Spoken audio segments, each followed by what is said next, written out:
Alright, as promised, here are my top 5 favorite SPL replays of all time. For those of you who are newer and don't know what SPL is, it stands for the Smogon Premier League. It's a team tournament, so there's a lot at stake because your teammates are relying on you, and it's a ton of fun, so it's most people's favorite tournament as a whole. So everyone puts in a ton of effort, and we get a lot of high-level games as a result. Now, I did not want to do any games that, A, only existed in the form of a text log, because I'm a dinosaur, so I remember when we didn't have replays, we only had those. Because for something like a Pokemon's Greatest Battles, when I was just focusing on one of those games, then yeah, I would go to the effort to recreate that. But, you know, here I excluded it just for simplicity's sake. So there's that, but there were a ton of really great games from that time period. So, B, I do not want to do any games that I am saving for Pokemon's Greatest Battles, because I definitely have my eye on a couple. And C, I do not want to do anything that I had already covered on the channel. So there are a couple obvious choices for those of you who have been around for a while. SPL 7 in particular, 2016. So on my channel, I have Ojama versus Golden Sun. For the finals, I have the legendary ABR tiebreak in Oris against Gmic. This was when I still did games live, too. And then from that same tiebreak, I have Sweepage versus Soulwind. That was a great one.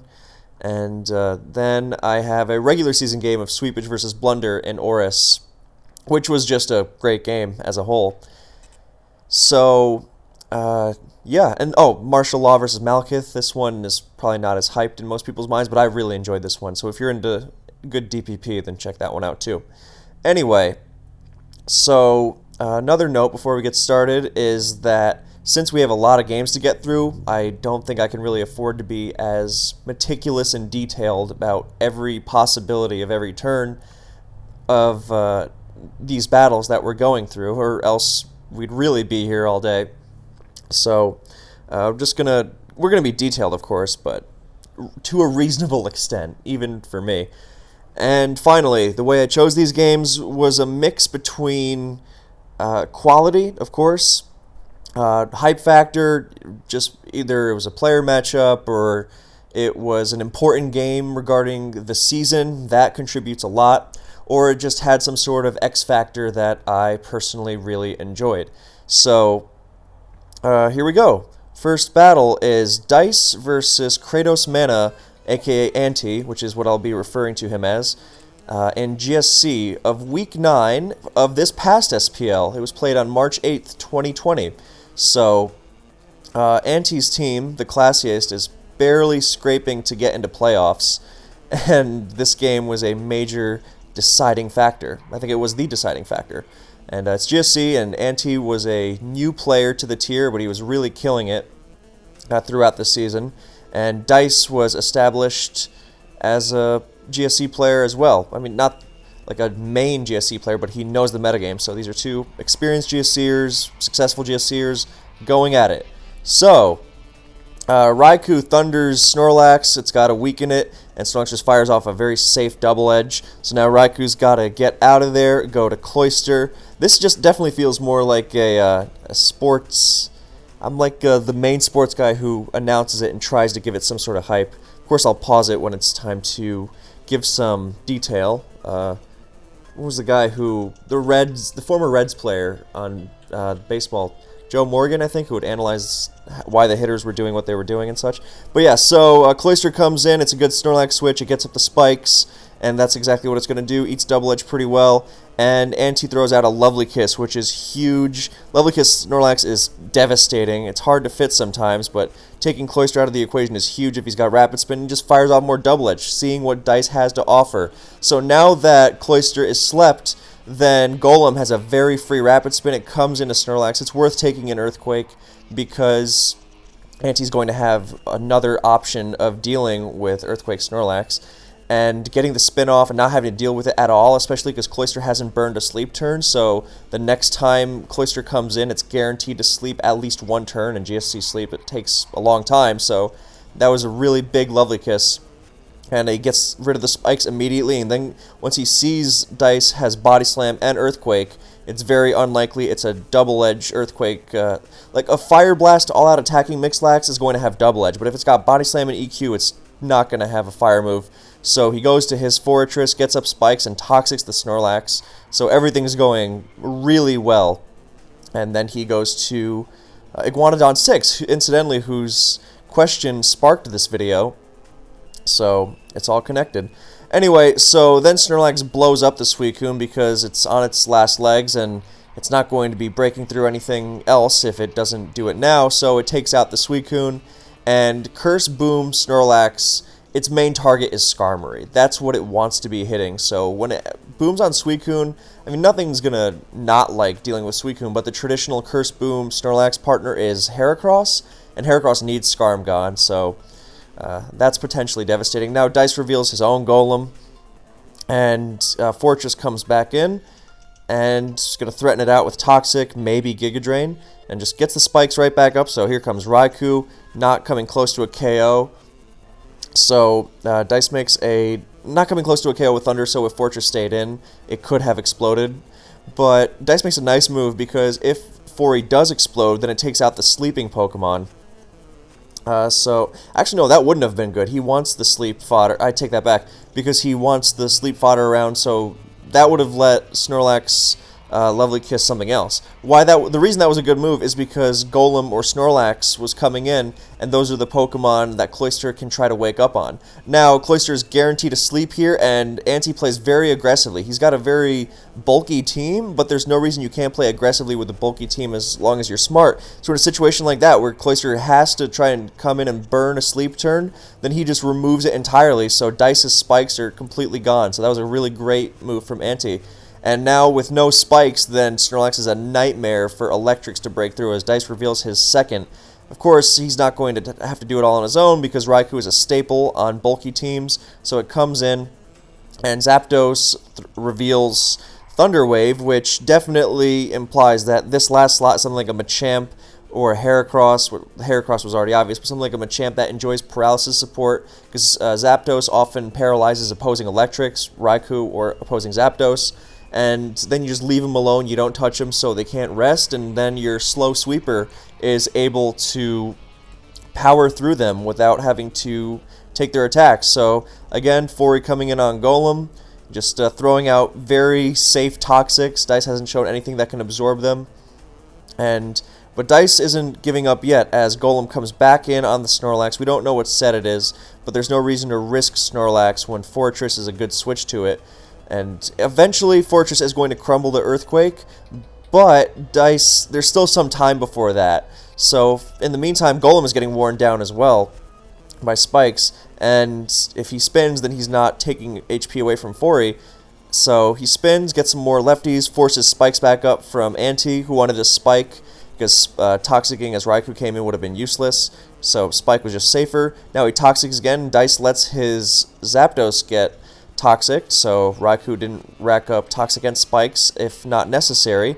Golem comes back in on the Riku switch, so excellent move by Dice, really trying to wear down Fori. He keeps dragging in the forcing in the Riku, going back to Golem. That's the move he needs to be making, and Ante makes a beautiful disruptive play with Skarmory. Now, if it's Toxic Skarmory, then it's just going to totally ruin Golem, but that's Skarmory that is almost guaranteed on stall teams, because otherwise they lose to Curse Earthquake Snorlax or Belly Drum Earthquake Snorlax. Then it's nice here because most of the time it's going to be some sort of Curse variant which doesn't really threaten Golem, so Golem can get the spin off, but that's not his problem because he's just going to Fori, which comes in on not an Earthquake and instead gets health. So now Dice has to try and wear Fori down, dodges a Toxic, which really sucks, but it's still doable. And then he dodges another Toxic, and that really sucks. Now Golem is really healthy, Fortress is really low, and we don't even know Dice's last yet, so it's looking kind of rough. So he goes back to Skarmory as Dice makes a nice double switch to his Riku. So Riku, of course, is an opportunity for Ante's Snorlax to come in, because Ante's Snorlax is a massive threat. Since Dice's team is offensive, it's not going to be, whoops, I just totally clicked on Dice's username, and pulled up his showdown ranking, which is not what we want. But yeah, Dice's Riku is an invitation for anti-Snorlax to come in, and anti-Snorlax is going to be a threat because Dice's team is very offensive in nature. Whoops, I just accidentally did not totally reveal that. It's not going to be a Skarmory last. There's something else that would be able to wall Riku. It's going to be something offensive that doesn't really like switching into Snorlax, because offensive Pokemon don't like switching into Snorlax. So he's going to have to ward it off with Golem, which we don't know what the last move on this Snorlax set is. It's probably got Rest, but beyond that, who knows? So he went to Riku to be safe, not have Snorlax eat a Thunder, and then when Riku revealed Rest and had to try and burn Sleep turns on Anti's own Riku, then Anti took that opportunity to switch in Snorlax for free. Riku still got a Sleep turn left, so he double edges, in comes Golem, and now in comes Zapdos, which is Toxic. As Anti goes to Skarmory once again, no reason to risk Snorlax. And now here comes Dice's Marowak. So before, Dice was abusing Anti's forced Raikou switches with Golem, but now Marowak is the real threat because Golem just keeps spikes off because it's never breaking through Skarm, whereas Marowak actually threatens to break through stuff. So while the boom on Suicune might not have been good if it was a Heracross that needed Skarm gone, taking out Suicune is definitely nice for Marowak because it immediately threatens Marowak a lot more because it's faster, and it also has Stab Surf, super effective Stab Surf at that, of course. So where Skarmory has to dink away with Drill Peck and makes itself slower if it curses. So Marowak gets to max attack in GSC with one Swords Dance, and he's gonna go for it. So in comes Skarm, and Rock Slide misses. Yikes! So little bit of good luck for Anti there, although Toxicing the Golem would have been nice because then he can actually maintain spikes and Marowak would be getting chipped and not healing it off because it has to run Thick Club, not Leftovers. So Raikou sleeps again, and it's Sleep Talk, which is a good choice. It didn't reveal Sleep Talk earlier on Anti's Raikou, so it wouldn't necessarily burn Sleep Talk PP if it didn't have to, but now it does use it, and it's a good choice on that team because it's offensive. It cannot be giving free turns. So there's Rest Talk Raikou, and he tries to flail away with Thunder, bring the Snorlax down because he really can't switch into it. So this is why you use Thunder. You need the extra hit, and the miss rate sucks, but Thunderbolt just doesn't scare Snorlax enough. So he gets a crit, so he effectively hit twice. So with the paralyzed Raikou, he thinks Snorlax is resting here and goes to Marowak, but Anti double edges again, either taking out the Raikou or hitting Marowak on the switch, but he knew he could not afford to be passive and just rest and give Dice free opportunity. So that was really heads up on Anti, and I mean a good thought by Dice, of course. So Marowak comes in. Skarm is dealing with Marowak a lot more easily now that it's at half health. And it takes Rock Slide. He's not even bothering with Curse. And look at that Rock Slide, doing an absolute ton, because Marowak is stupid strong. So here comes Raikou again, scaring out the Skarm. And it's back to Marowak once more for Dice, as Raikou comes in again. Now he's got to try to Rock Slide the Skarmory on the switch, which is a lot less dangerous, and it's healing off with Leftovers, so that's fine. He's just going to, because Raikou can't switch into Drill Peck all day, he's going to have to let Zapdos come in, but it's very unlikely that Marowak manages to break through Skarmory at this point. So Zapdos comes in. Anti stays in not just because he knows that Dice even if you know Dice is switching out, then you still want to go for the Drill Peck because, first of all, it's not really worth it to double switch to anything else. I mean, yeah, lefties on Snorlax would be nice, but still not worth it. And you want more lefties on Skarmory. That's the main reason. So that helps. Zapdos provokes another Raikou switch because Snorlax is at low health, and he doubles to Marowak again, and he Rock Slides again. So slowly but surely, can he do this? Because Zapdos is getting worn down by poison. It's not assured that it even has rest. So, yeah, and at which point, I think Anti is not going to rest yet because he can still come in Marowak one more time. But he's definitely got to start. And he Drill Pecks and Dice stays in and Swords Dances on the Overpredict. And I don't know what he was expecting, a double to Snorlax or a Whirlwind, but, Rock Slide would have been better in that situation. So the SD kind of butchered things, but it looks like at this point, Anti's got it. But he goes to Zapdos, back to Marowak once again. In comes Riku, he Rock Slides, trying to hit Skarmory. And I don't know if this was entirely necessary from Anti, but he seals the game because he knows Dice cannot afford to go for Earthquake into Skarm. He stays in, does not get Paraflinch, and HP ices or waters to finish Marowak off. So at this point, the game is pretty much done. So that was a real thrill ride. Like I said, with these games, it's not just about whether the play was most optimal or whatever. I think there was a lot of great play on both sides, but the excitement factor combined with the stakes was just massive. So, yeah, no chance for Anti anymore, or for Dice rather. And Anti, spikes, whatever. And Zapdos reveals his last to be Whirlwind, so it didn't have rest. So, I mean, good choice on an offensive team. You can't have T-Wave rest Zapdos and then give things like Snorlax totally free switch-ins. So, that was our first game. Our next game is a Gen 3 game. This one is from 2018, February 8th. So, this was a regular season game between UD and Kallus. Not particularly crucial for either team involved. I think Kallus was on the Tigers, and they needed all the wins they could get, but UD was on the Tyrants, and they were coasting. So, Kallus and his team need this win more than UD and his team need the win, but you'll see why I enjoy this. So a little bit of context. At this point in the metagame, Toxic Skarm is driving people nuts, and they're going crazy figuring out how to do it. People are running awful sets like Refresh Claydol, trying to deal with it, and just basically going more and more passive. And, well, UD took another approach. So he's got immense lead against the Starmie. He doesn't want to risk Ice Beam, so he switches to Jolteon and catches a Skarmory on the first turn, so Kallus revealing himself to be unlikely to be an offensive Starmie, more of a bulky set. So Skarm doesn't want to stand on Jolt. UD just BP's out, goes to T-Tar, and he's threatening Blissey here, who stays in. Very risky for a bulky team that relies on Blissey to just stay in on an unrevealed T-Tar set and potentially leave himself open to a whole host of things that could go wrong. But he was playing aggressive. He said, my team doesn't have the answers to switch into Tar like this, which I think is the mark of a flawed team, but I don't think it was Kallus's team that he was using. So that's not really relevant right now, though. So UD goes for a naked focus punch, and Kallus stays in, and he goes for it again, not deterred, knowing that the pressure is on Blissey to get to every time it seismic tosses, so he's not going to want to do it over and over. So all in all, he loses a couple pieces of HP, but he focus punches, and Kallus decides to try and use his Starmie as an interim check.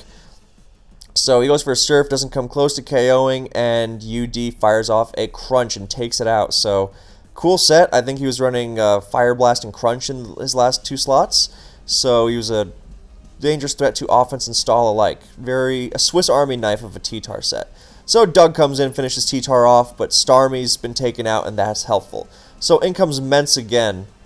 If there's no Magneton, there's definitely got to be a mixed set here, because no way very unlikely he's DD, especially in the lead slot. So mixed is threatening, doesn't quite 2KO Blissey with Brick Break, but he goes for a Fire Blast, knowing that... Matter of fact, that was a... Whoops. That didn't happen. My mouse is awful. I'm sorry. So he went for Fire Blast, knowing that Brick Break does not 2KO Blissey, and threatening Skarm is more valuable. Because after Blissey takes even a dinky little Fire Blast, it will be in 2KO range of Mixed Mence Brick Break, potentially. So that was a smart move by UD overall, and he tried to catch the Skarm, but it missed, so that really sucks. And now Skarm has his choice of going for Toxic and crippling the Mence permanently, or just getting up a Spike. And what does UD do? He switches in a Weezing, and everyone kind of goes, what? Because, Weezing, isn't that old stall team relic from Net Battle? Nobody uses Weezing anymore.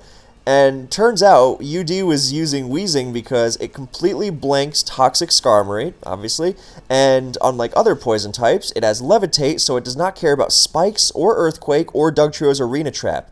And it has an incredible offensive move pool. Will-O-Wisp is an offensive weapon, and it's also got Fire Blast and Thunder and can accentuate these with a hidden power. It's got great stab and sludge bomb with that nasty 30% poison rate, and it's got explosion. It's also got other cute tricks like taunt and pain split, but on a team like this, it's going to be all-out offense. So Blissey doesn't know what's going on here, if it's going to eat an HP fighting or sludge bomb, because that used to be a set on Weezing for those who were trying to experiment with its more offensive possibilities. So he doesn't know what to do, and he decides to check for HP fighting or something with Celebi.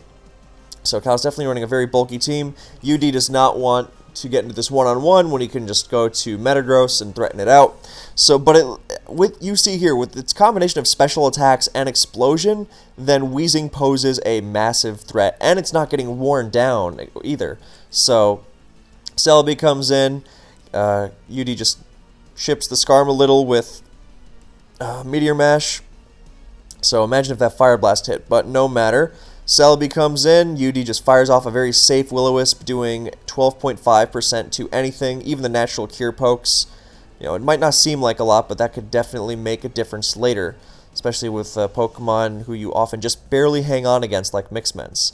So, speaking of Mixments, here it comes. Eats the Leech Seed. It's not going to try and do damage here, but Celebi, gets a little HP and, loses a little HP. Loses a little more than it gained. So he's going to switch back out to Metagross as Blissey comes in, knowing that with Leech Seed, then it's not going to be threatened, even if, and at full HP, then it's not going to be threatened by a brick-breaking Mixments. So Metagross comes in on Blissey, and UD doubles to Weezing on the Skarmory, because Weezing threatens Skarmory, and unlike Salamence, then Skarmory cannot stay in on the Ments, tank the Fire Blast, and Toxic it. So it throws out a Fire Blast, does a ton of damage. Weezing's special attack is not enormous, but it's pretty nice. So now he's got the option of just throwing out Fire Blast, or going for burns, or even blowing up the Blissey on the switch. Just goes for another Fire Blast. Celebi comes in, takes little more than 50. He's going to recover. What's UD going to do? Is he going to blow it up? No, he's just going to Fire Blast again. Now, Recover has a lot more PP than Fire Blast, and Weezing doesn't want to eat Psychic if it can help it, but if it can take the Celebi out without exploding and still preserve that boom for the Blissey, that's really nice. So Celebi is going to switch out. It gets Fire Blast burned, which, I think this is a totally different game if Skarmory gets hit by the Fire Blast, so not the worst thing in the world. So now Blissey comes in, eats 12 from a Fire Blast, and it's got to be wary of Explosion. And he goes to Skarmory, trying to scout for the explosion, and also catching Metagross on the switch. So that was a really nice move on Kallus, covering both realistic possibilities. So now that Skarm's been chipped, then Metagross is going to go for a mash, try to chip it down more, really make it so anything can finish it off later. Gets a nice attack boost. So this Skarm doesn't seem to have Protect, but you can bet that at this point in the metagame it definitely had Toxic. And now Weezing comes in again. So here comes Blissey, eating a little more from Fire Blast. Sand really showing its power.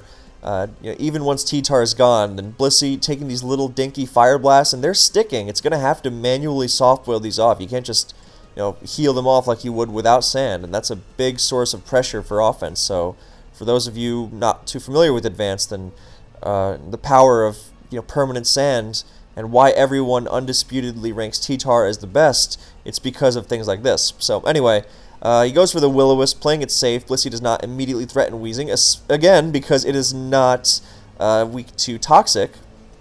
So burn, and now it's in a weird position because you would think, oh, it's at 62, it wants a soft build. So does that mean Weezing goes for the explosion?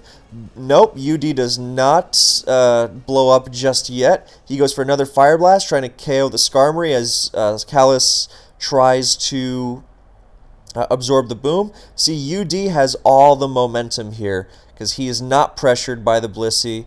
And Kallus is constantly on the verge of death because if Blissey goes down, that's major trouble. And of course, he can hardly threaten the Weezing with real damage in return. So he's constantly walking on eggshells. So UD is really at liberty to explode whenever he wants, and he's not doing it yet. And this Skarmory just will not get hit. So UD goes for another Fire Blast. He's got one Fire Blast left. He's trying to stall out a PP. Blissey dodges a Will-O-Wisp, and here comes Skarmory again. UD goes for another Will-O-Wisp, and Kallus really trying to protect the Blissey at all costs like he has to, but UD just not budging an inch, and he misses another Will-O-Wisp, this time on Skarm, which really sucks. So now he goes for a Thunder. Kallus thinks, oh, well, he's only got one Fire Blast. He's not going to waste it so easily. And instead, UD reveals Thunder. And it was, well, just talk about Weezing's awesome move pool because, good lord. So Skarmory finally goes down. And, he's got the 3 spikes, but Weezing is just a terror. And now he finally explodes and brings the Blissey down to 9%. And if you're wondering why it did so little, it's because that Weezing uses a timid nature, so it doesn't automatically die to Zapdos Thunderbolt, as opposed to minus special defense. So, and its explosion is still more than powerful enough. So, yeah, it takes down the Blissey, and now Mence finishes off the Dragon Claw, and Kallus is forced to go to his Dugtrio, and once you're using Dugtrio to ward off Mence, then you are in trouble. So, UD goes to Metagross, knowing even if he gets EQ'd, that's another KO for Mence. So, Kallus reveals his last to be Magneton. It's not going to be... Metagross is bulky, so it takes T-Bolt, takes it out. And if he goes to Dugtrio and KOs it, then Salamence just wins the game. So, Celebi comes in, and, it's a defensive Celebi. It can't KO Metagross. It booms. Salamence comes in, and HP Grass doesn't quite finish it off, because Dugtrio can take hidden powers, even super effective ones. And then Jolteon comes in and wins the game. So this was an awesome, awesome example of creative anti-metagaming on UD's end. And Weezing, awesome, awesome Pokemon. UD's last was Gyarados, if you're wondering. So, moving on to another game. Ojama versus JimmyTurtwig. This was a semifinals game from last year, so March 17th, 2019. And it is between Ojama, one of the greatest players ever. You could definitely hear an argument for greatest player ever, and I certainly wouldn't argue against it too hard. So there's him, and then there's JimmyTurtwig, who is one of my personal favorite DPP players. One of my favorite players in general. I just love the way he plays the game. Not afraid to branch out, but definitely no nonsense and intelligent. That doesn't mean he's passive and always makes a safe move. Far from it. But I just really like his measured approach to the game. So this is their semifinals match in a very tight series, so every game is crucial. And Ojama's leading off with Empoleon, one of the best leads in DPP, one of my favorites, and always seems to be a little underrated. So Jimmy's leading off with a Jirachi, which will not prevent Empoleon from getting a Brox, and he U-turns, revealing himself to be Scarf, and goes to a Rotom. So that already, warning signs, because Rotom is not a very good answer to Empoleon's, Hydro Pump. Because in Generation 4, then all Rotom forms are Electric and Ghost, and it is not Electric and Water like in Gen 5 and beyond. So, fun fact for the new players. So, unless this is a very offensive Rotom, then it's not KOing Empoleon, and it's going to get drowned by a Torrent-boosted Hydro Pump in return. So, he reveals Substitute, thinking, alright, Ojama, if he's running a very fast Empoleon, then he might not have a lot of bulk, and he might run from a Thunderbolt, but the fact that he has a Scarf Jirachi, because no other Jirachi set would U-turn and not put up Stealth Rock on the first turn. So, Ojama knows this is not going to also be a Scarf Rotom, so the likelihood of having max special attack is very rare, is very low, because something like Specs Rotom is a relic of the past, same with like Subsplit Life Orb. It's all about bulky stuff for the most part, and Substitute, as we see the leftovers, we see this is going to be a Subsplit Rotom, but with bulk and Will-O-Wisp, so no offense, and Thunderbolt is not KOing it. So Jimmy tries to scout for the switch, but Ojama stays in. He's definitely known for having bulk on his Pokemon, and that, in addition to the inference that the Rotom is not going to be able to take out Empoleon from high health, is why he's staying in. Oh, also, the Jirachi U-turn did 10% to Empoleon, so attack investment, so definitely Scarf, so definitely not Scarf Rotom. So, Jimmy tries to go for a Will-O-Wisp, which was a smart move, and unfortunately gets hit by a strong Hydro Pump in return while missing. that was smart because it would have done 12.5 to Empoleon and would have probably knocked it into Thunderbolt range without knocking it into Torrent range. Because if he goes for the Thunderbolt and doesn't KO Empoleon, he's 100% going to leave Empoleon in Torrent range, and Hydro Pump will become stronger, and it'll take Rotom out. So that was a nice attempt to work around it, but unfortunately it didn't work out, and he got hit by Hydro Pump in return, which did a lot because Empoleon is strong. So now he's just forced to go for the Hydro Pump, does drop it into Torrent, and Empoleon takes it out. So unlucky, but actually with the amount Thunderbolt did, the Will-O-Wisp miss would not have... because Empoleon lived with far more than 12.5%. He lived with a 22. Would have had health to spare. So, I mean, unfortunate miss regardless, but still very, very nicely maneuvered around. So now Jimmy goes to Breloom, makes the safe move, Mach Punch. Ojama absorbs it with Latias, and now double switches back to Empoleon. Great move because common Latias answers Jirachi and Tyranitar on offensive teams. Depending on the Empoleon set, then especially the Jirachi, because Jimmy might not want to reveal T-Tar too early, so the safe move would just be to go back to Scarf Jirachi and get a U-turn off to preserve momentum. Then, Ojama made full use of his Empoleon, is going to get another KO if, Iron Head and Hydro accuracy. And this is where the burn dodge does come into play, so that was unfortunate for Jimmy, but... I do want to give Ojama his props for making full use out of this Empoleon since he was given the opportunity. So Iron Head, he's going to need 2, and instead Hydro Pump. Torrent does a ton to Jirachi. If this Empoleon has Aqua Jet, it's going to finish it off, but it doesn't have Aqua Jet. Or he just predicted the switch. Either one, because Jimmy did not want to switch to something else predicting Aqua Jet like Breloom and then get blasted by another Torrent Pump. So good move cutting his losses since Jirachi's at low health and it'll die to Stealth Rock if he doesn't have a spinner, so Starmie pretty much on offense. Then good move, and Ojama decided, Aqua Jet's not that big a deal. I don't mind a 1% Scarf Iron Headlock Jirachi, so even if he did have it. And he follows it up with Gyarados, so Ojama's team is fully offensive, and he's making the use out of all his offensive pokes with smart switching. So you could say he could have preserved Gyara, and, I think his plan was to see if Jirachi was going to stay in, and fearing Aqua Jet, because he would have lived that other Iron Head without the second Iron Head without the crit, and then maybe go to Gyara, so the crit might have disrupted that plan.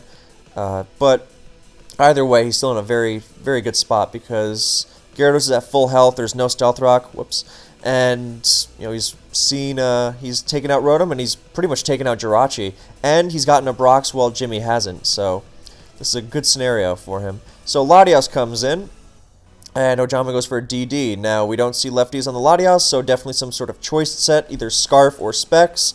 Specs can take a hit and KO Gyarados back. Scarf can go for Thunderbolt.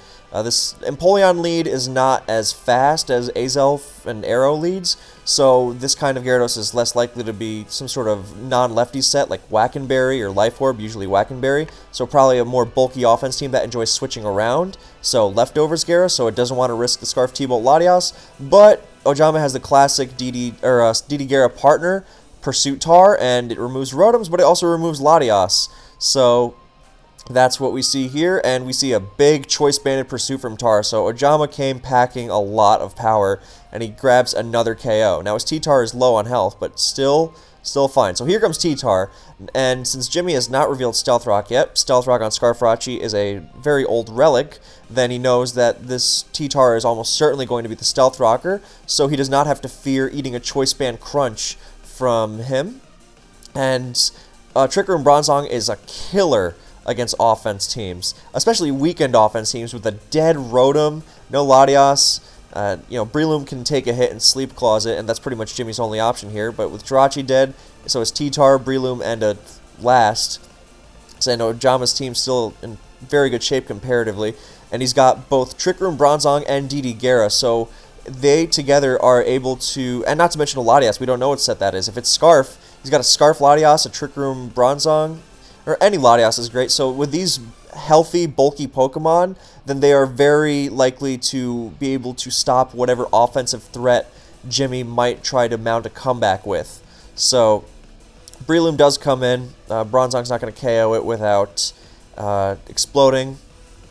And that's exactly what he does, because he takes Breloom out, and he has his CB Tar under Trick Room.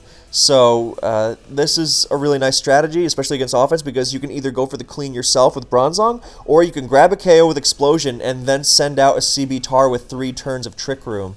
So, and that also grabs a lot of KOs, because CB Tar's fault against offense is that it's slow, and with Trick Room, obviously that goes away. And, you know, against a weakened team, then yikes. So he goes first because he is slower. So Superpower, good night. Jirachi is pretty much dead, and Heatran is the last, so it shows itself to be Protect. And so there's no hope for Jimmy winning this game, because even though the T-Tar is going to go down, then Ojama wins the game. So let it be known, I think Jimmy's team is really nice, and he played well. Of course, the Will-O-Wisp was really heads up. Maybe he should have let off with that instead of subbing. That might have helped. I don't know. But all in all, I think this was just a case of Ojama showing just why he's so great. So major props to both players. And, of course, Ojama's team was just ferocious. I was a big fan of it. I also could have mentioned that if the Latias was Specs, it could have absorbed the Sleep Talk, Spore with Breloom and Sleep Talk Draco Meteor, but, you know, if he's Scarf, that goes out the window, because Sleep Talk on Scarf kind of sucks. And, you know, just exploding was fine, too. So, major props to Ojama for this one. And, yeah, Jimmy T is still one of my favorite players. Yeah, see, his team, it's good. It's solid. Ojama just played and built a stellar team and played a stellar game. All right, now, Blunder versus Riku. April 3rd, 2016. This is the finals. This is our first finals game of this series. Or this video, rather.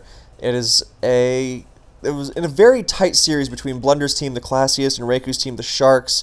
Every game counted, and you know, these guys had both had really great seasons in OU. This was Blunder's breakout tournament, or breakout team tournament. And Riku had already established himself as an excellent Oris player. And, yeah, so the teams, Blunder was using ABR and High Impulse's Sand team from the previous OLT, making use of Life Orb Torn, remember when that was still used, Sand Drill, the amazing powers of Rotom and Amoonguss to stay alive and harass the opponent, and Mega Lopunny to clean up, whereas Riku is using something fairly unconventional. I mean, remember when Raikou was still used in OU, and Crawdon, and of course the big monster Mega Metagross. So this is a great back and forth game. So both Electrics lead off, Volt Switch action to start out, and Blunder doesn't want to allow that, so he goes to his Excadrill, and Riku makes a really tough move to make, and goes for an HP Fire. So HP Fire on Raikou is cool because it it chips the hell out of Ferrothorn, which is really useful for Crawdon. But the reason that move was so tough to make was because, well, Rotom very feasibly could have just stayed in and gone for a Volt Switch. Or he could have gone to T-Tar or Amoonguss. But, you know, I guess he was fearing Specs Raikou and didn't want Rotom to take such a big hit. So, in that same vein, you know, it's very easy to get caught up in, well, Rotom could stay in, so I'm just going to play it safe and Volt Switch. But I think that was a really smart move on Raiku's end, because he knew Rotom is the only thing keeping Blunder's team together against Raiku's Mega Metagross, so he did not want it taking a Thunderbolt or even just a little Volt Switch, because Rotom just barely hangs on against Mega Gross. So Riku read that beautifully and chunked the Excadrill nicely. Got rid of its balloon, chipped it to half health. That's wonderful. Clef can make use of that, and he goes to his Lando, trying to get up rocks on the Excadrill, and Blunder goes right back to Rotom, so great move on Blunder's end this time around. So now he is going to be able to get a Volt Switch off, because Raiku's not risking this Lando, and then the Clef is the certain switch in, because Latias is just going to get pursued and die, so he's going to Volt Switch out of that, and he's then going to probably get a Spore off with Amoonguss, or go to his own Excadrill. Well, his own Excadrill isn't going to do anything against a full health Lando, so Spore definitely, because Riku does not have a Sleep Absorber. Or a Grass type, which would be immune to Spore or a Poison Heal activated Gliscor. So Raikou comes in instead of Clefable, Another nice move from Riku, because Riku, that's going to be tough. Because he figured, well, Blunder is not going to just Will-O-Wisp into Clefable, so I'll just use Riku to absorb it instead. So T-Tar comes in, he's going to get up rocks, as, takes nothing from Volt Switch, and here comes Mega Metagross on those Stealth Rocks. So now here comes the Rotom. Mega Metagross does not predict it, just goes for a mash, and Rotom is not healing, but it took the Meteor because of the temporary sand, but it still got it came in on mash, so it's all good. And since Riku's Volt Switch immunity does not want to switch in because it's Lando, then Blunder has a very free Volt Switch, and now he's got rocks up, and he gets to fire off a Spore. So Riku sacks his relatively useless Latios. It's pretty much just good for healing, wishing something later, and other than that, it just gets walled and invites T-Tar in for a free KO, so that was definitely the right call. He doubles to Mega Metagross, and he switches to Mega Metagross, and Blunder switches to Rotom. Really nice heads-up move, just because Rotom matches up super nicely against most Pokemon, and Raikou was not going to... at worst, it can chip something with Volt Switch, so he was able to... Raikou's not coming into a Amoonguss, and since Riku was the only Pokemon that really matches up well against Rotom, then that was a really smart move on Blunder, just maximizing his matchups. Because Latios is not staying in, and because it doesn't want to get pursued by T-Tar, and Raiku's not coming in because he had Moongus out. So, and since everything else can at least be Volt Switched on by Rotom, even Clef doesn't like the chip, then that was a great move on Blunder. He catches the Mega Gross. A beautiful move, limiting its opportunities.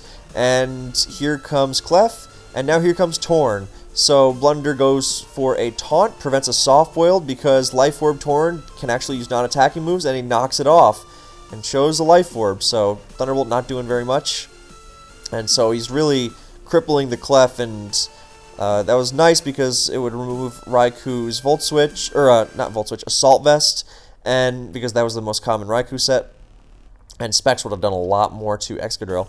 And now with Clefable's lefties gone, and Raikou not healing and rocks being up, then the Torn is a terror. Now, obviously he doesn't want to stay in here, because he will die to another Thunderbolt, especially after Life Orb recoil, and he's not KOing Clef back with Hurricane, but he can just regen out. So that's what he does. He goes to Clefable. Clefable stays and goes for Moonblast, as Blunder goes to Lopunny. So if there's one Pokemon that loves Clefable not having leftovers, it is Mega Lopunny, and now it also poses a threat. So Riku stays in on Fake Out, and Blunder gets free chip on Clef and puts it into return range. So now he's able to finish off with that. I was personally surprised that he did not go for go to Lando on a Fake Out, but I guess he was fearing Blunder, predicting too much. But that's definitely a big upside for Blunder. He's advantage now. So he reveals a surprise move in Toxic, which he said was for Mega Slowbro, which is a dangerous Pokemon, and you might bring that in finals because of its potential to just take over a game by surprise. So he cripples the Lando, and he's not going to want to stay in, and Riku decides to take some momentum back with a U-turn, and in comes Raikou. Now in comes another Volt Switch because of Raiku's great turn 1 prediction, removing Excadrill from the equation regarding checking Raikou.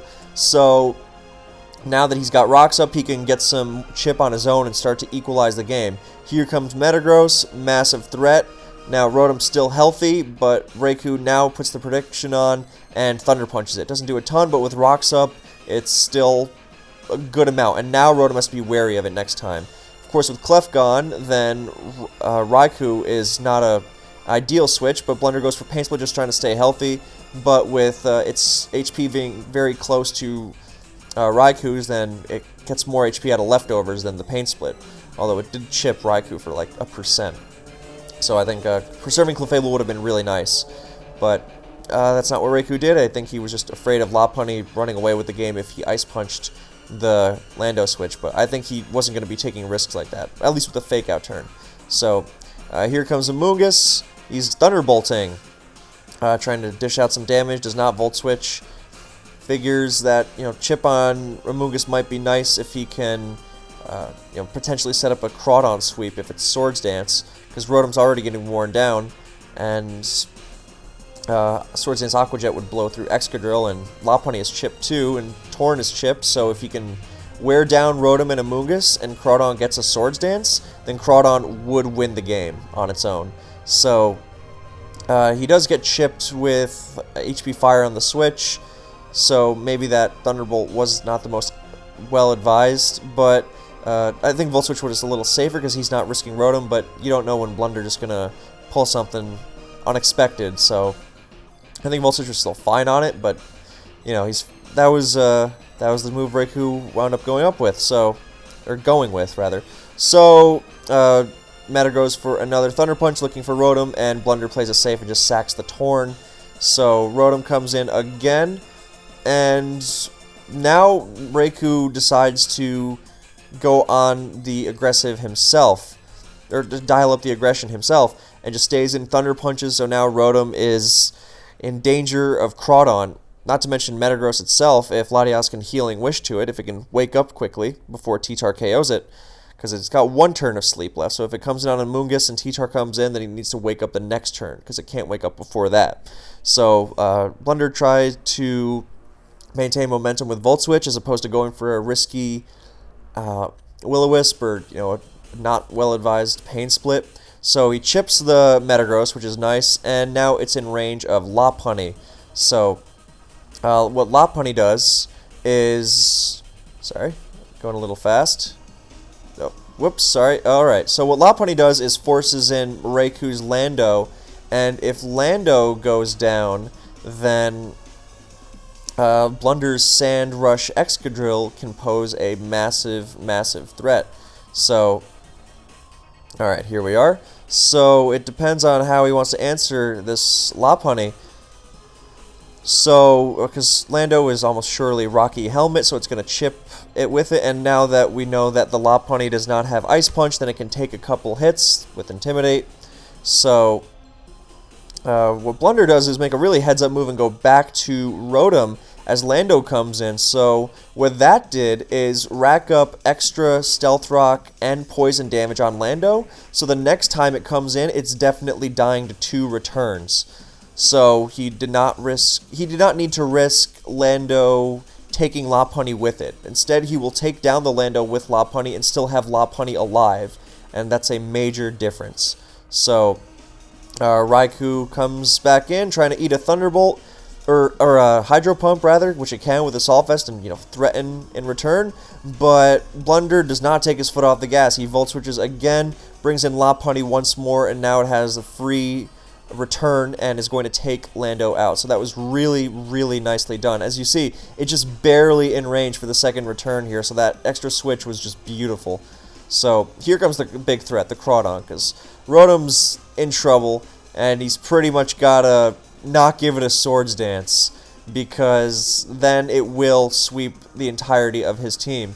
So the closest he might be able to do to get around that is like go to T-Tar and then try to fake it out a bunch of times with Lopunny, but that might not be enough because Crawdon is not made of paper on the physical side. So he just stays in, does not want to give him that Swords Dance, and Crawdon Aqua Jets takes it out, loses Life Orb HP. So here comes Amoonguss at high health, so it's well out of knockoff range, and with Giga Drain, then it's going to keep, it's going to stay even healthier.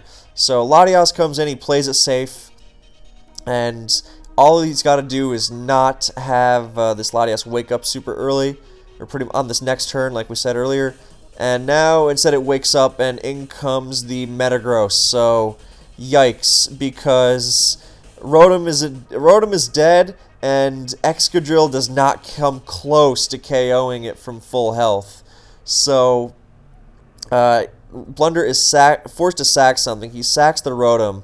So, now what he has to do is really, really hope that this Metagross does not have Zen Headbutt, which with Thunder Punch it's usually going to be Ice Punch, so fair assumption to make either way.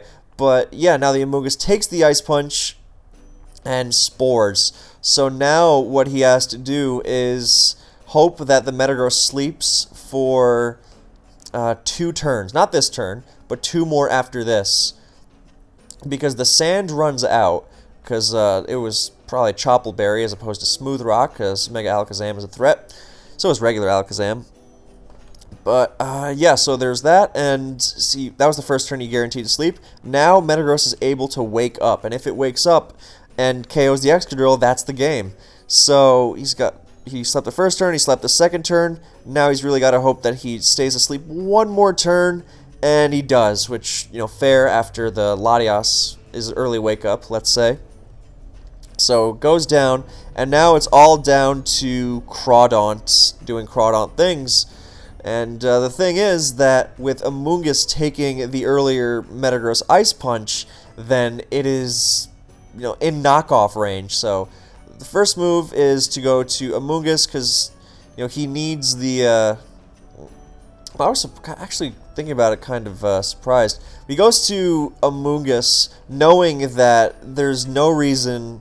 So Riku knows that he basically cannot Swords Dance on the Excadrill because the conundrum here is whether Crawdaunt Swords Dances as Blunder switches to give Amoonguss more Regenerator, or if, you know, he knocks off and as Amoonguss, or no, sorry, he wants to Swords Dance if Amoonguss switches, and he wants to knock off if Amoonguss stays in, because then he'll win the game either way.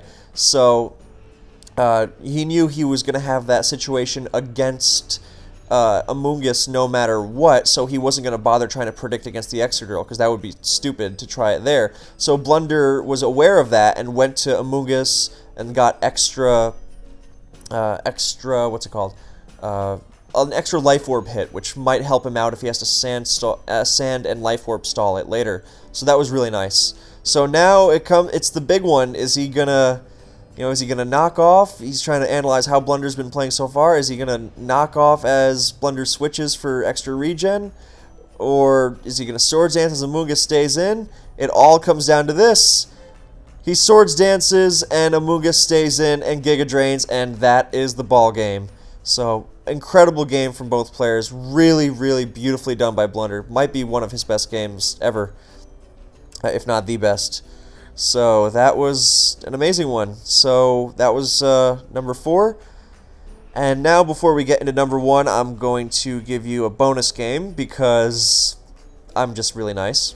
And I do not think this game was all that good, but it certainly was funny. And you guys have asked for it before. So here it is. CTC versus Conflict in SPL 6, January 18th, 2015.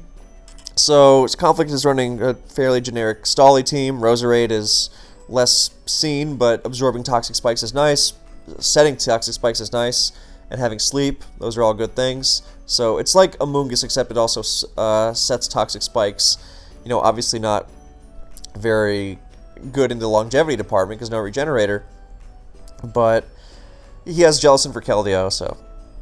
Now, CTC's team looks like it's got a Banded or Mixed Kyurem B, and a Scarf Mence to clean up, and that's pretty much all I'll say about that. Other than that, it's standard, you know, fast offensive SD Scizor, Stealth Rock or Scarf Jirachi, you know, but probably Stealth Rock Jirachi, sorry, because it's almost surely Scarf Mence. You know, maybe DD. And then Lando, double dancing, whatever. Starmie, spinning because you got 2 Stealth Rock weeks. So, CTC leads off with Mence, unusual for a Scarf set. But he gets a matchup against Heatrance. Heatrance's going to want to switch out of that, so Gliscor comes in because Gliscor stops physical Mence all day, and if it's something like DD Dragon Gem, then Skarmory will be able to phase it out, and it won't be as threatening the second time around because it won't have the gem anymore. So, Gliscor comes in, and Roserade, the switching, gets obliterated by a Life Orb Psyshock, which he was going to Roserade because he didn't want Jellicent to get Thunderbolted because Jellicent is actually useful against a lot of Swords Dance Scizor variants, and Roserade against a team like this is super, super useless, so that was definitely the right move, but good foresight with CTC having Psyshock. That means he doesn't have Thunderbolt or Ice Beam, because he's definitely going to have Hydro and Spin, so he's missing coverage either way, but, you know, he took out the Roserade, and, you know, Amoonguss is more likely to be a target for Psyshock, which is probably why he has it, and probably has... Well, I don't know if he values hitting the slow twins with Thunderbolt. It's a long time ago, and a team that was posted on the IDM forums as Heat. So here comes the T-Tar, almost surely Scarf. Conflict goes for the Crunch, playing it safe, knowing that if it's Psyshock, it's probably less likely to be Thunderbolt, so he can wall it with Jellicent later. And he doesn't want to... He couldn't switch Scarf Tar right into Starmie because Analytic Hydro Pump destroys. So sack Rose Raid, and now that he knows it's Psyshock, it's not a big deal, and he doesn't want to eat the... Because if he pursuits and eats the Analytic Hydro, then he also dies and has lost 2 Pokemon, is super far behind. Still has the tools to win, but it would definitely be a struggle. So he plays it safe, goes for Crunch. The CTC does not read that. He just gets crunched, and Starmie goes down. So here comes Scizor, firing off a Swords Dance as Heatran comes in. So we don't know if this is a bulky Heatran, which will get outrun by a fast SD Scizor, or a more offensive set. CTC is not interested in finding out because he plays it safe and goes to Mence, and Conflict goes for a Magma Storm. So now Protect will... maybe he doesn't want to Protect. Maybe he's afraid of DD, but Protect generally seems like the good move. But I guess he doesn't want to be too passive and potentially let Mence do something dumb. So he goes to Gliscor once again and eats a Specs Hydro Pump because, fun fact, Salamence does learn Hydro Pump. And it has a good special attack stat, so it is not just a mixed... It is not just a physical attacker like it is often used in Black and White. So let's look at that. We saw it a second time. Let's look at it once more. And because it just never gets old, and this is why he's the young-based god, or was. He's gone through a lot of names over the years. Anyway, Scarftar comes back in. CTC plays a safe, goes to Jirachi, and looks very nice. And he doubles back to Salamence as Heatran comes in. Oh my goodness, is he just assuming it doesn't have Protect? I guess he does, because he goes for a Draco and he misses. And he would have smacked Jellicent there, and Jellicent definitely would not have been. Doesn't really shrug that off, because Mence has... when it's using a modest nature, then it's almost as strong as Timid Specs Latios. So he Draco's Heatran, and because CTC just does not care, he goes for Draco again and winds up critting it. So I guess he was really trying to chip it. I mean, Heatran still would have been a problem, because he's got Skarmory. Conflict has Skarmory for the Lando, and Jirachi and Scizor don't want to deal with Heatran, which is clearly offensive. So it would outspeed Scizor. It's offensive because it's got Magma Storm. And, Kyurem, if you can dance around that, that would have been nice. But CTC does not care. So here comes Skarmory, Stealth Rock, which is unusual.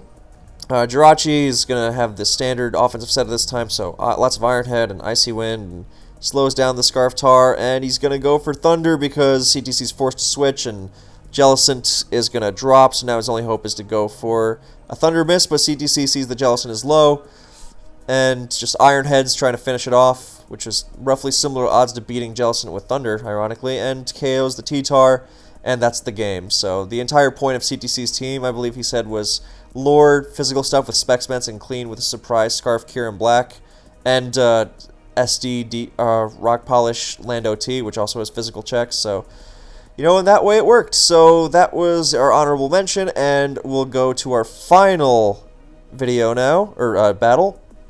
Christo versus TDK. March 23rd, 2018. This was for the semifinals tiebreak between the Raiders and the Tyrants. Fun fact, the Raiders were my team that season. So the Raiders were up 1-0 in the tiebreak, and so if TDK won, he put it away. If Christo won, he was going to force it to a Game 3, which would have been a DPP game between Roscoe and Blue Wind. So Christo has always been one of the best UUers, if not the best UUer, but TDK has not been a slouch at all, and he's been excellent in the tier for a number of years as well. So this was... I don't have a lot of UU metagame knowledge to offer for this one, but I just thought this game was really interesting. And you'll notice the Gliscor on TDK's team, because yeah, Gliscor was UU for a time in Sun and Moon, Ultra Sun and Moon. How did that happen? So, 2 Mega Arrows, because it's the best Mega, 2 Slowbros, and then other staples, So, nothing unsurprising. 2 Amoonguses as well, so you got 3 identical Pokemon on each side, and then you got your Dark-type, Crocodile versus Hydreigon, and then you got your offensive Steel, Scizor versus Cobalion, and then you got your filler, so TDK's got Gliscor versus Empoleon. So, let's get into it.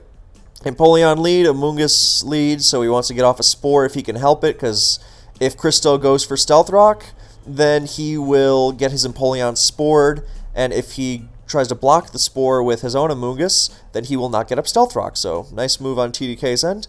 So he goes for it, he gets up the rocks, and now he goes to his Gliscor and immediately gets the Toxic Orb activated, so he will have 2 blocks to Christo's Amoonguss's Spore. So that was really nicely done.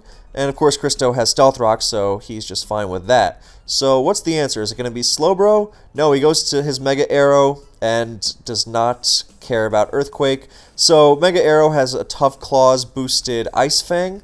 I realize the irony of that he gets a Tough Claws boost on a Fang attack, but you know, it's contact, so game logic. Anyway, so Gliscor does not want to stay in here, so Arrow Mega evolves and hits Gliscor with a Pursuit, which is also Tough Claws boosted.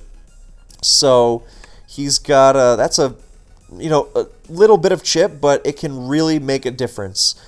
And that's actually going to be the theme for this battle, as you'll soon see. So he chips it for 28%, and that's 60% next time he comes in with rocks. Of course, he heals off the rocks with Poison Heal, but when he's first taking a hit, then he's just taking the Stealth Rock, so that could be useful. Slowbro comes in. It reveals Leftovers.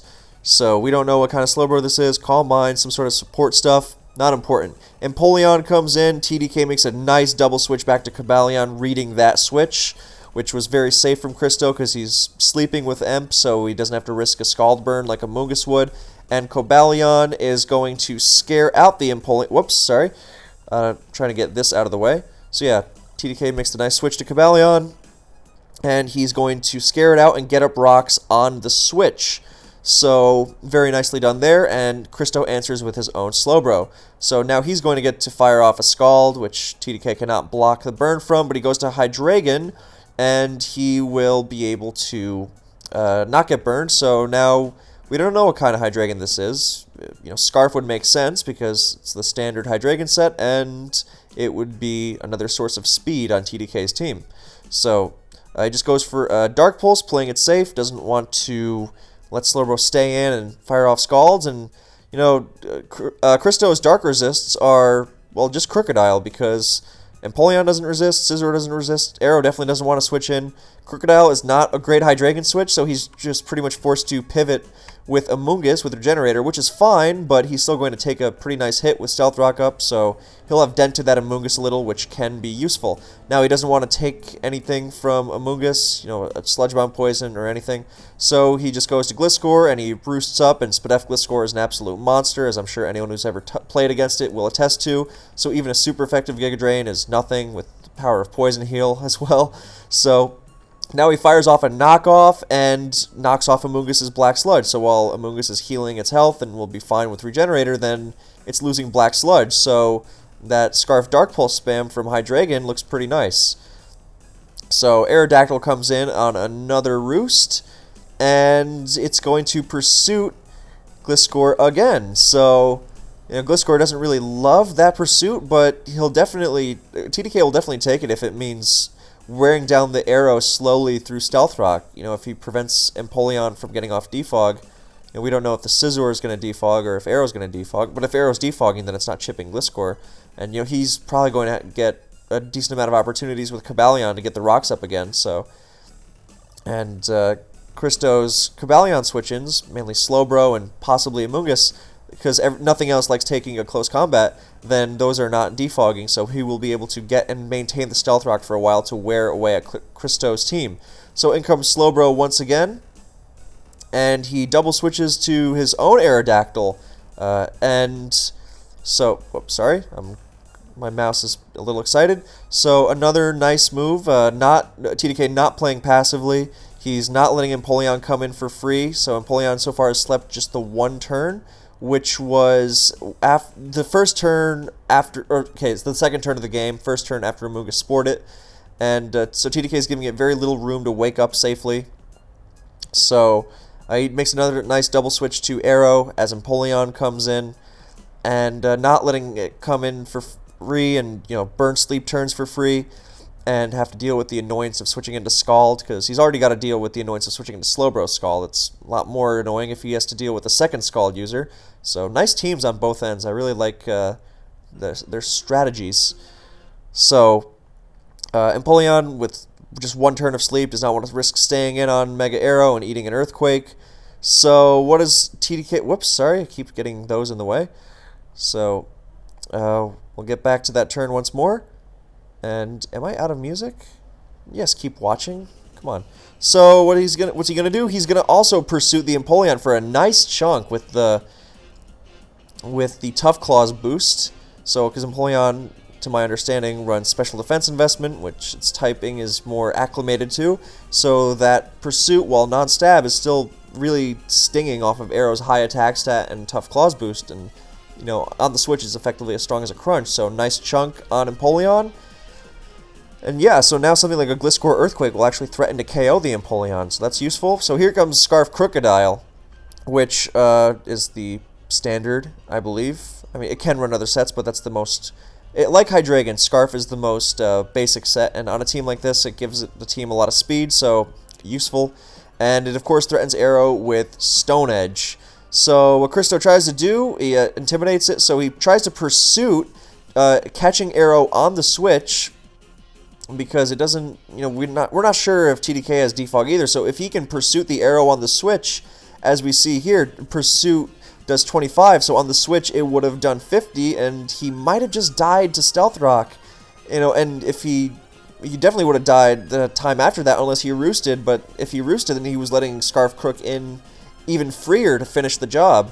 So because Scarf Crook is a pretty good Arrow switch, or check at least.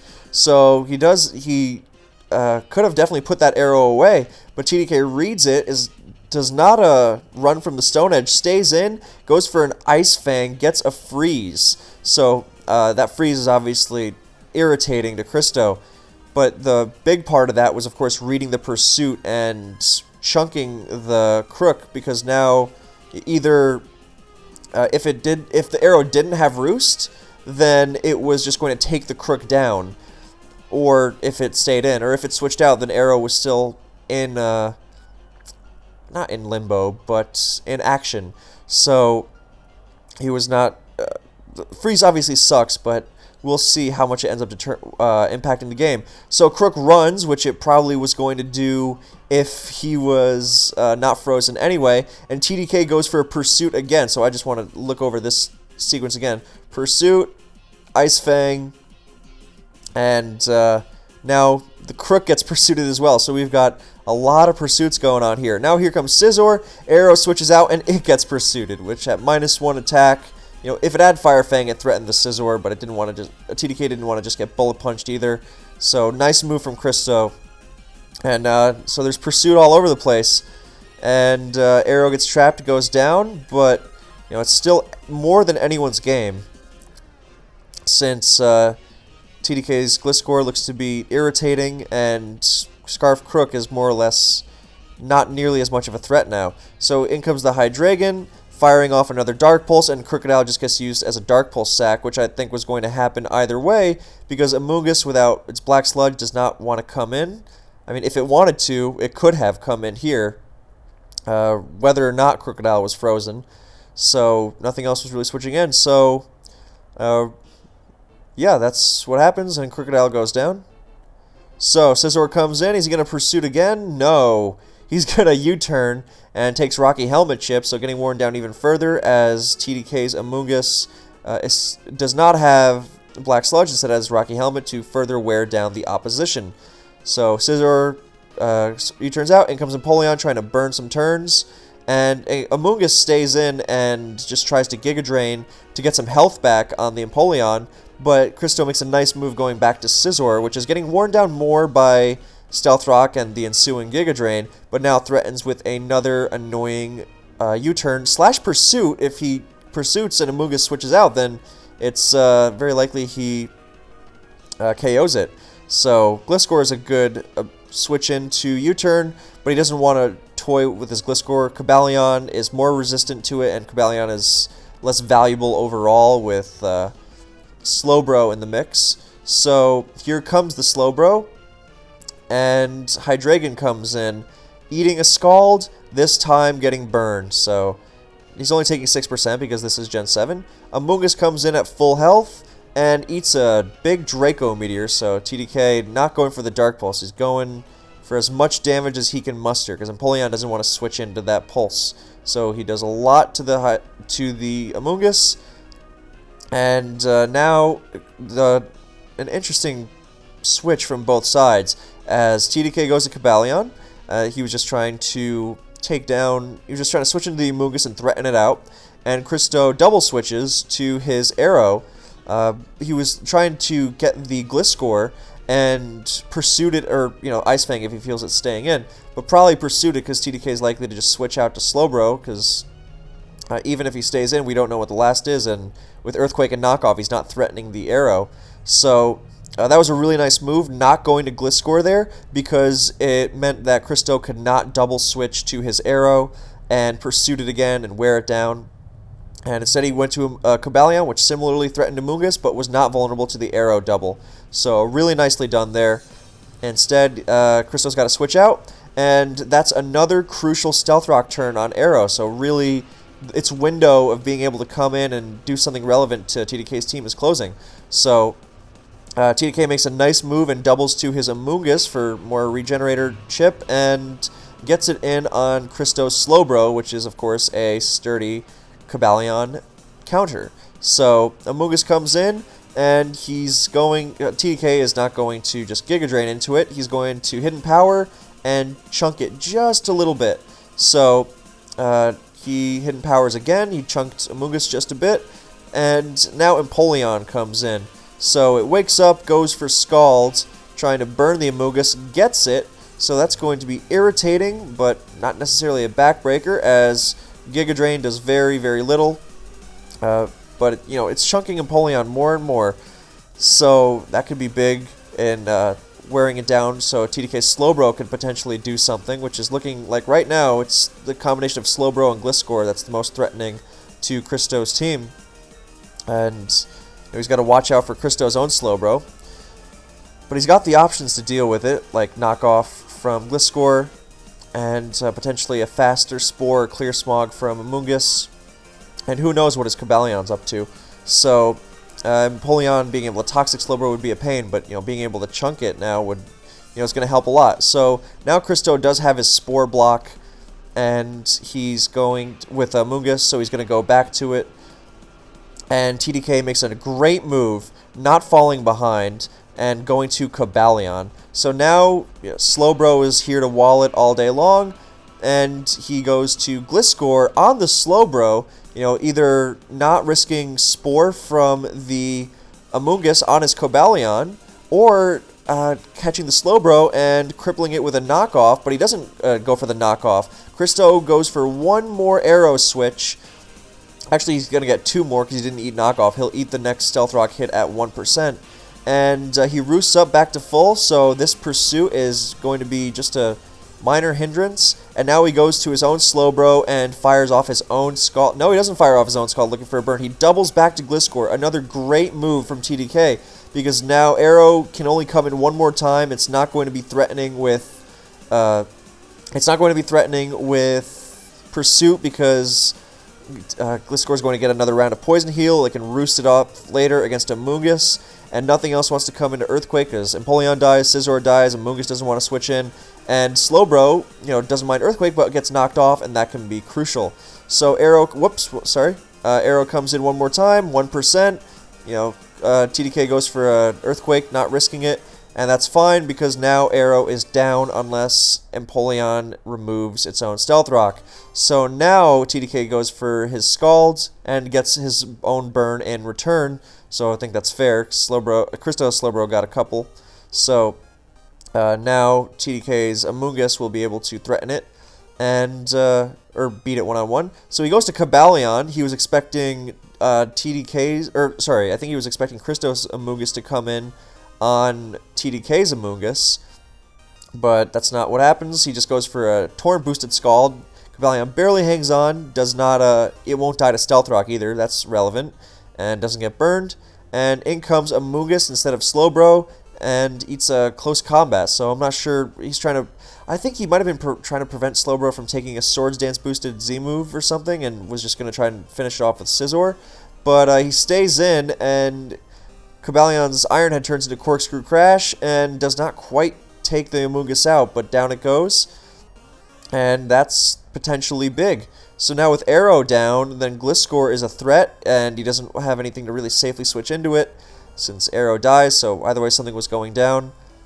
And now, what he's got to do, he goes to Slowbro, and TDK goes for Roost as Slowbro Calm Minds up, and there go the lefties.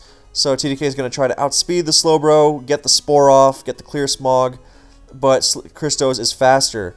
However, TDK's own Slowbro has its leftovers, so it is significantly favored in the Calm Mind War.